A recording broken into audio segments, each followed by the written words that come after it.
Our first reading today is from Psalm 16. Keep me safe, my God, for in you I take refuge. I say to the Lord, you are my Lord. Apart from you, I have no good thing. I say of the holy people who are in the land, they are the noble ones in whom is all my delight. Those who run after other gods will suffer more and more. I will not pour out libations of blood to such gods or take up their names on my lips. Lord, you alone are my portion and my cup. You make my lot secure. The boundary lines have fallen for me in pleasant places. Surely I have a delightful inheritance. I will praise the Lord who counsels me. Even at night, my heart instructs me. I will keep my eyes always on the Lord. With him at my right hand, I will not be shaken. Therefore, my heart is glad and my tongue rejoices. My body will also rest secure. Because you will not abandon me to the realm of the dead, nor will you let your faithful one see decay. You make known to me the path of life. You will fill me with joy in your presence, with eternal pleasures at your right hand. And from the book of 1 Kings, chapter 19, verses 1 through 8. Now Ahab told Jezebel everything Elijah had done and how he had killed all the prophets with the sword. So Jezebel sent a messenger to Elijah to say, "May the gods deal with me, be it ever so severely, if by this time tomorrow I do not make your life like that of one of them." Elijah was afraid and ran for his life. When he came to Beersheba in Judah, he left his servant there, while he himself went a day's journey into the wilderness. He came to a broom bush, sat down under it, and prayed that he might die. "I have had enough, Lord," he said. "Take my life. I am no better than my ancestors." Then he lay down under the bush and fell asleep. All at once an angel touched him and said, "Get up and eat." He looked around, and there by his head was some bread baked over hot coals and a jar of water. He ate and drank and then lay down again. The angel of the Lord came back a second time and touched him and said, "Get up and eat, for the journey is too much for you." So he got up and ate and drank.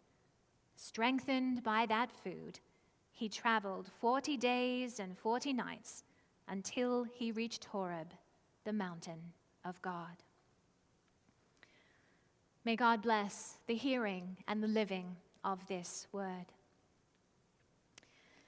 And from the writings of Emanuel Swedenborg, from the New Jerusalem and its Heavenly Doctrine, number 98. The following example may show how we are to be neighbors to ourselves. We all need to provide our bodies with their food and clothing. This needs to come first, but the object is to have a sound mind and a sound body. Further, we all need to provide food for our minds, meaning things that build our intelligence and wisdom, but the object is that our minds will be able to be of service to our fellow citizens, our community, our country, the church, and therefore the Lord. If we do this, we are providing for our well-being to eternity.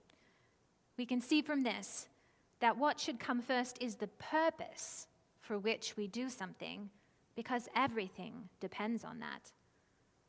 It is also like building a house. First, we need to lay the foundation, but the purpose of the foundation is the house, and the purpose of the house is living in it. If we think being a neighbor to ourselves is actually the most important thing, this is like regarding not the house or living in it, but the foundation as our final goal.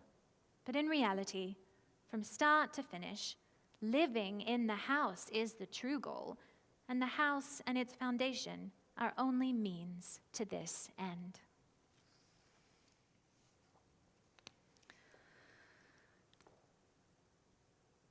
So, my friends, Welcome to the first sermon in our series on the 7 types of rest.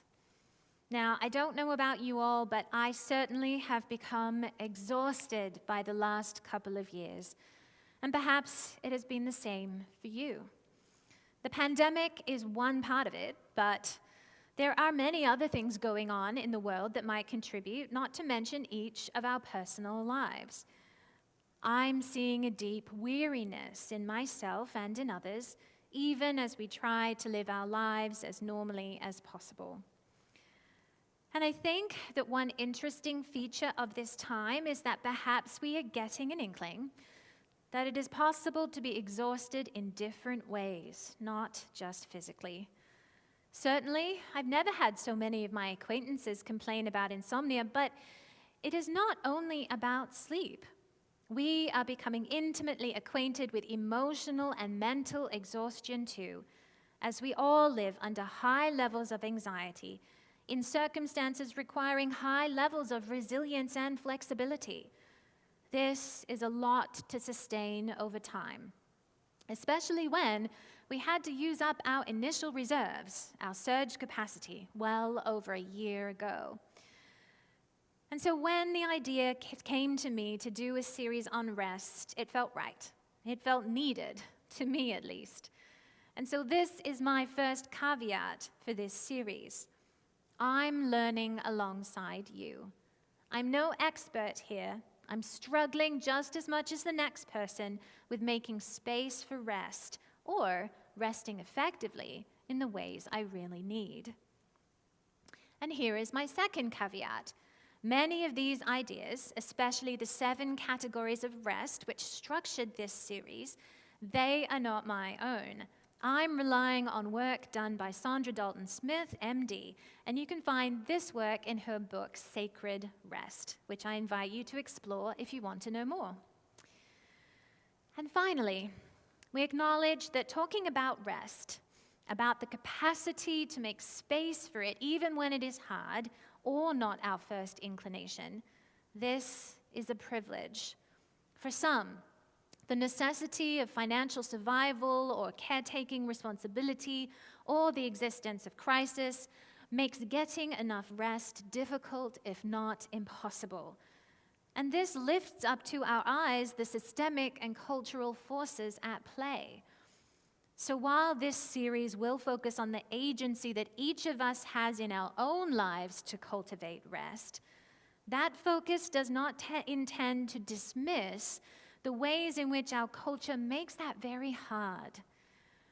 But ultimately, hopefully, individuals who value and prioritize rest will work to change our very individualistic and busyness-obsessed culture over time. So, the structure of our 7-week series will explore these different types of rest: physical, mental, emotional, sensory, social, creative, and spiritual. Today, we start out with the first one, physical rest. Now, obviously, we all know how important sleep is. We do it every night, and it is impossible to avoid for long. Our bodies and brains require rest, and they will take it when necessary. However, sleep is just one aspect of physical rest. Dr. Dalton Smith defines rest as an activity that purposefully revives the parts of our life that we regularly deplete. So, it is not just about stillness, it is about renewal. Physical renewal sometimes needs to be active. When we have been sitting for a long time, for example, then walking or stretching constitutes physical rest from a persistent activity. And this can be just as integral to our physical well-being as stillness. Dr. Dalton Smith prompts us to ask ourselves and our bodies, what do we need? And to pay attention to the answer. We can be angels to ourselves, as in our Bible story for today.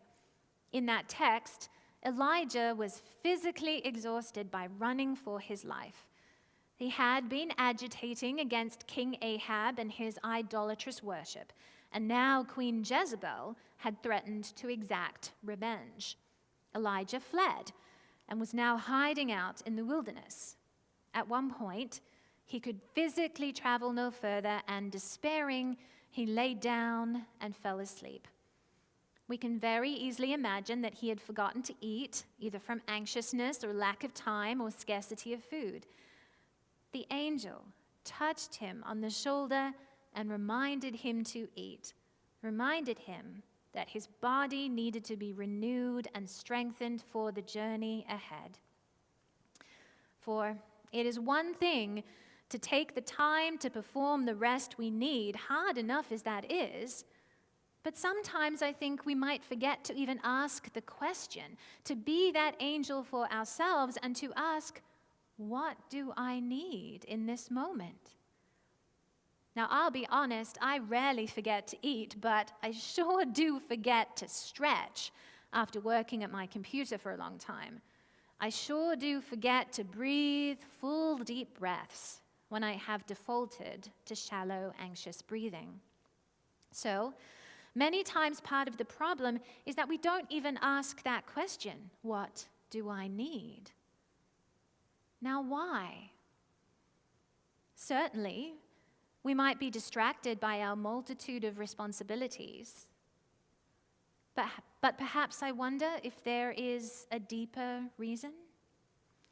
Perhaps there is a spiritual question at the heart of all of it that we may not even be aware that we are asking, which is, am I allowed to need? Am I allowed to need rest and renewal? Am I allowed to have limits? For, we might say, if I am committed to a spiritual path that revolves around rooting out selfishness for the sake of others, am I allowed to need personally? Is it okay to need? This might seem like a silly question on the face of it, but I would invite a pause to see, are we trying to answer this question with our head when really the question is coming from our heart? But before we try to answer that, let's take a short interlude to consider a central doctrine of the Swedenborgian faith, the doctrine of use. One of the ways Swedenborg conceptualized the human being is that we have a heart and a mind which we employ together to perform actions, hopefully actions that benefit others. Love and wisdom working together to perform a use, an effective and useful action. This reflects the nature and being of God as well, as we are created in God's image. And so this triad of love and wisdom and usefulness working together is an important way to align ourselves with the divine design. So to Swedenborgians, the question of how am I being of use is not only a practical one, but a devotional one. Not just about the satisfaction of checking things off our to-do list, or even just doing something nice for someone. Rather, it is about the ways that we can participate in the transformation of the world. To quote Desmond Tutu, do your little bit of good where you are. It's those little bits of good put together that overwhelm the world. The downside of such an emphasis, though, is that it might start to focus us more fully on doing and less on being. We might start to mistake use as being about busyness when it is not really about that at all. Use, as a concept, is more relational than that. It is more about inquiring what is needed in a given moment and context, and then seeing how we can serve into what that moment and space requires. It is dynamic, and it necessarily puts us in relationship with others and invites us to consider how we are interconnected and all part of a whole. Because if we are to perform useful, effective, and loving actions, well, someone has to receive them. We can't all be givers all the time. So part of the formulation of the doctrine of usefulness has to include the part about sometimes being the receiver. When we all both give and receive, this is a much more dynamic and resilient design than if things were only one-sided. Which brings us back around to our question: is it okay to need? Fundamentally, it has to be. We have been created as beings that can be useful, who can give, but in order to fulfill our design, we need to be able to give to each other. Need is an integral part of the way things are set up. It is okay to need. It is not shameful. It is necessary. And if it is okay to need, to have needs, then it is okay to fulfill them. And maybe this all sounds so simple, but I know there are times when I forget even this very simple principle. Now, sometimes only others will be able to fulfill our needs. And sometimes the work of usefulness is to mindfully and reverently fulfill our own needs. Our Swedenborg reading today talks about the importance of being a neighbor to ourselves. Now, of course, it also talks about grounding that importance in care for others and love to God, so that a focus on our own needs doesn't become overridingly selfish. We spend plenty of time preaching about selflessness in church, and it is an important spiritual practice. But today, in this series, we are working to create a balance that allows for becoming a sustainable giver. And part of this will involve paying attention to what our physical bodies are telling us, to listen, to see if they are telling us that it is time to lie down, stretch, move, breathe, or dance. So we'll be returning to these themes of need and usefulness throughout this series. For today, let us resolve to have compassion for our needs, especially our physical ones, to give them space and permission to exist. They won't always be perfectly met, but at least the habit of gentle questioning and the assumption that need is actually okay might open up a little more awareness of how we can be angels to ourselves.